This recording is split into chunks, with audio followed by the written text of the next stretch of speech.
मला भेटायला यायचा. आम्ही व्यायाम करायचो त्यावेळेस.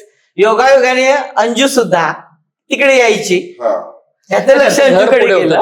घर समोरच होतं, समोरच घर होतं. आता ब्रिज झालंय. ह्याचं लक्ष अंजूकडे गेलं, ह्याचं लक्ष अंजूकडे गेलं. हा तिच्या प्रेमात पडला. बरोबर. प्रश्न आम्ही दोघे तिला जायचो भेटायला. तिला प्रश्न पडायचा नक्की कोण.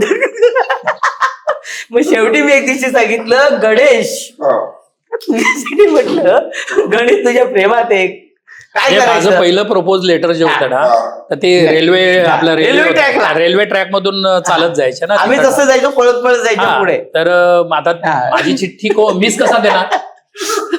माझी चिठ्ठी सांगितलं याला तू नेऊन दे.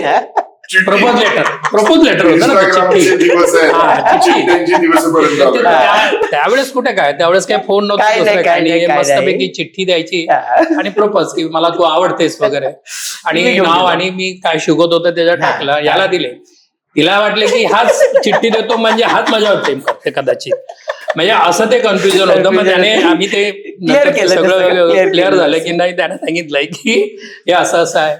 आणि मग ते रोज मग व्यायाम करायला लिहिलेलं तरी तुम्ही होतं का ते लिहिलेलं मी होतं.